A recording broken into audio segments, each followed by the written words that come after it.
I'm vengeance.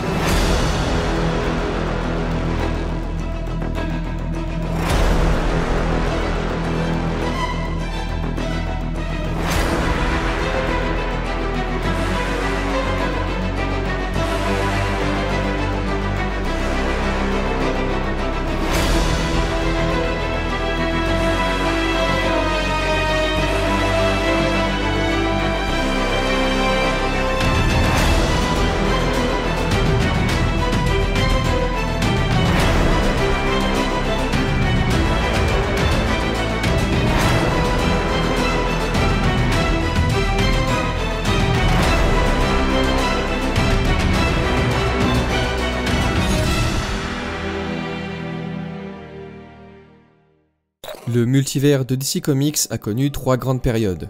Le multivers original, qui date d'avant l'événement Crisis on Infinite Earths, l'arc 52, qui est après l'événement Infinite Crisis, et pour finir l'arc Renaissance ou New 52, qui a vu le jour après le Flashpoint. Et nous allons revenir sur ces 3 périodes de l'histoire de DC Comics, alors commençons. Le concept d'univers et de multivers a été vaguement mis en place durant l'âge d'or. Dans le All-Star Comics numéro 3, publié en 1940, nous retrouvons le premier crossover entre personnages avec la création de la Société de Justice d'Amérique, qui était à ce jour la première équipe de super-héros avec des personnages apparaissant dans d'autres publications. Allow us to introduce ourselves. Justice Guild, roll call. Comme dans des comic strips, un format que j'avais déjà abordé dans une autre vidéo, n'hésitez pas à aller la voir. La création de cette équipe de super-héros avait pour but dans un premier temps de mettre en lumière certains personnages moins connus, et par la suite la création d'un premier univers partagé où tous les super-héros vivaient maintenant dans un même monde, alors qu'avant les personnages étaient dans différentes bandes dessinées et semblaient exister dans des mondes différents. Plus tard, mais toujours dans l'âge d'or, nous avons la publication du numéro 59 de Wonder Woman, en mai 1953, dans lequel nous retrouvons la première histoire avec l'idée d'un monde parallèle, ou monde miroir. Dans ce numéro, Wonder Woman est transportée sur une terre jumelle où elle rencontre Tara Teruna, qui est exactement comme elle. Tara Teruna qui signifie Wonder Woman dans la langue de ce monde. D'ailleurs, Wonder Woman décrit cet univers comme étant un monde jumeau existant aux côtés de sa terre, avec des copies de tout le monde mais ayant un développement différent.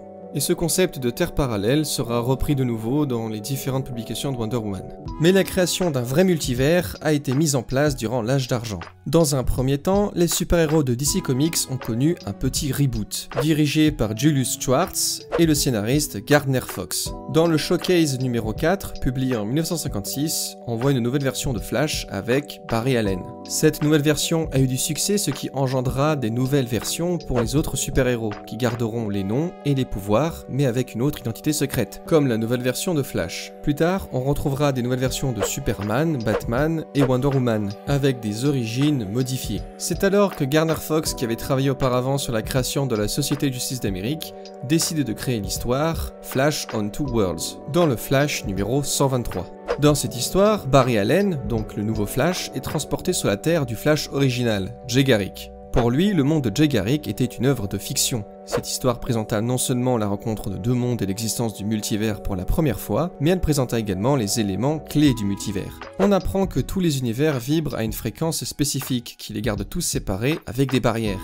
Mais ces fameuses barrières peuvent être traversées en se réglant sur cette vibration. C'est un petit peu complexe, je vous l'accorde. Et on a aussi une seconde explication, qui est que si Barry Allen connaît le monde de Jay Garrick en tant qu'œuvre de fiction, c'est parce que les gens vibrent à une certaine fréquence dans leur sommeil, ce qui leur permet de voir les univers parallèles dans leurs rêves, et donc par conséquent créer des histoires dans le monde réel dans lequel ils vivent. Est-ce que vous avez compris? Le succès de cette histoire va mener au premier crossover d'équipe, entre la Nouvelle Ligue de Justice d'Amérique et la Société de Justice d'Amérique de l'âge d'or, dans les récits Crisis on Earth 1 et Crisis on Earth 2, ce qui deviendra par la suite une tradition annuelle, qui va clairement établir l'idée d'un multivers, avec la Terre 1 qui est la réalité de la Ligue de Justice d'Amérique, et la Terre 2 qui est celle de la Société de Justice d'Amérique.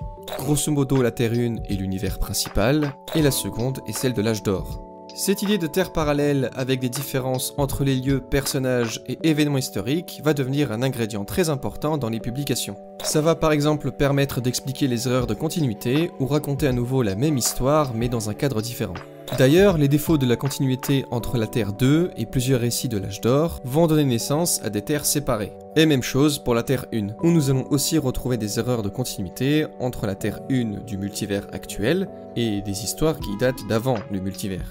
En plus, cette idée de multivers va s'étendre dès lors que DC Comics va acquérir d'autres compagnies, comme Facet Comics ou Quality Comics, qui auront eux aussi leurs histoires dans d'autres terres. Dans la Terre S, nous allons retrouver les personnages de Facet Comics, comme Captain Marvel ou plus récemment... Say something. Shazam!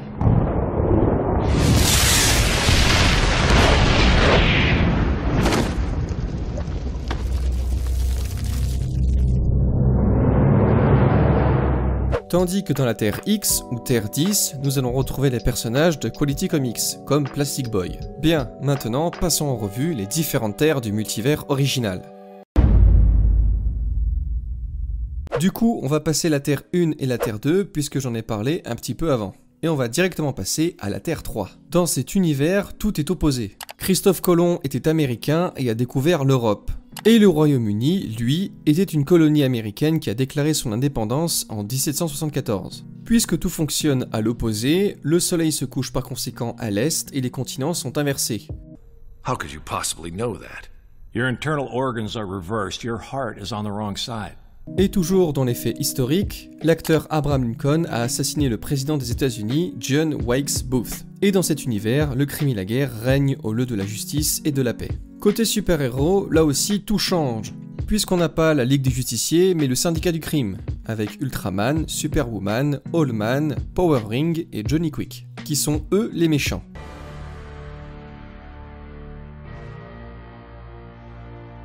Et Lex Luthor, lui, est l'unique super-héros de cette terre, et les combats sans relâche. Et cette terre a disparu lors de l'événement Crisis on Infinite Earths, dans lequel on reviendra plus tard. Maintenant, sur la Terre 4, nous retrouvons les personnages rachetés par DC Comics à Charlton Comics. On retrouve des héros comme Blue Beetle, La Question ou encore Captain Atom. Cover our flank. My orders are to prevent you from taking Question out of this facility. So how's this gonna go down?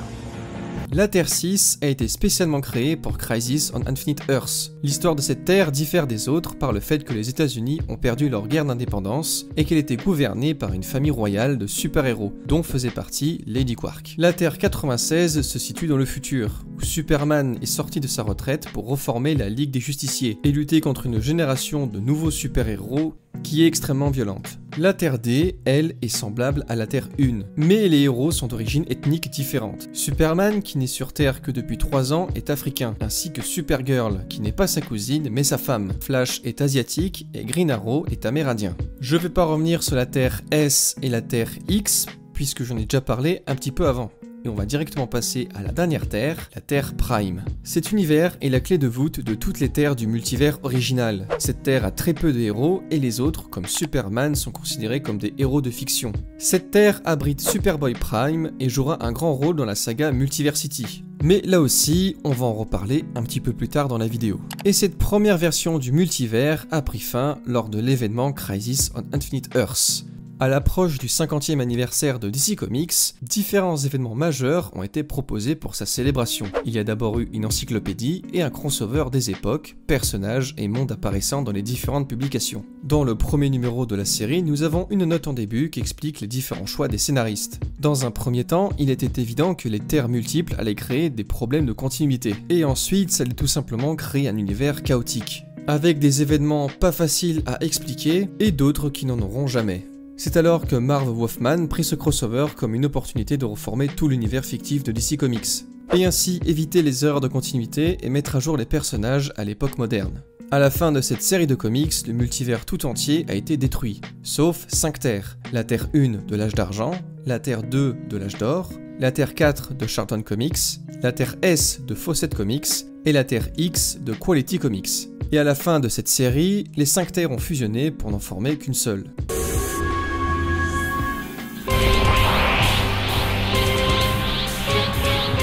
Par conséquent, des personnages comme Shazam et Plastic Man étaient dorénavant dans le même univers que la Ligue des Justiciers. Mais du coup, que raconte cette série de comics? Attention, la scène qui va suivre va spoiler. Merci aux âmes sensibles de bien se boucher les oreilles et de fermer les yeux. Cordialement, la direction.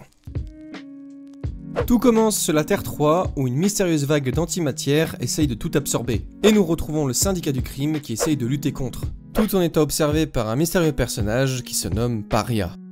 Pendant ce temps, Alexander Luthor, donc le Lex Luthor de cet univers, sait que rien ne peut sauver ce monde, et il décide par conséquent d'envoyer son fils sur la Terre 1, dans l'espoir de le sauver. Par la suite, nous assistons à la disparition de la Terre 3, qui était absorbée par cette fameuse vague d'antimatière. Au même moment, nous retrouvons deux personnages, Monitor et Harbinger. Les deux prennent conscience que cette menace pèse sur toutes les terres. Et ils décident de recruter des super-héros et super-vilains de différentes réalités et d'époques pour lutter contre cette vague d'antimatière. Après ce recrutement, Monitor les envoie protéger des tours de très haute technologie qui sont censés protéger les différentes terres. De l'autre côté, sur Terre 1, nous retrouvons Batman qui voit une courte apparition de Barry Allen et qui lui annonce une catastrophe imminente. Malgré les tours protectrices et l'intervention de beaucoup de super-héros, les vagues d'antimatière détruisent peu à peu les réalités. Monitor, qui cherche un plan de secours, étudie la physionomie d'Alexander Luthor Jr., donc le fils d'Alexander Luthor, de la Terre 3. Et il se rend compte que lors de son voyage, il a absorbé une partie de vagues d'antimatière. Grâce à sa super intelligence, il a aussi créé Dr. Light 2, et amène Paria sur son satellite. Il assiste donc à la destruction de toutes les terres, quand soudain rebondissement et le Monitor est assassiné par Harbinger. Car elle était sous l'emprise de l'anti-Monitor et du Psycho-Pirate. Mais après la mort de ce dernier, elle retrouvera ses esprits. Et c'est alors que Paria, Alexander Jr. et elle-même vont mettre au point le dernier plan de Monitor.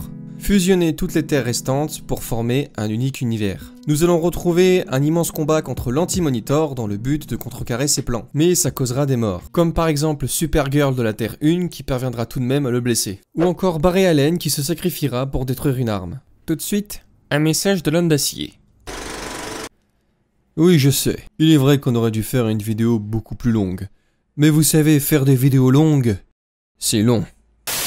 Espèce de petit malandrin, tu ne t'es pas abonné à la chaîne de Pop-Up. Tous ceux qui ne s'abonnent pas à la chaîne de Pop-Up, je les pulvérise comme ce paquet de cigarettes. Alors abonnez-vous à la chaîne de Pop-Up.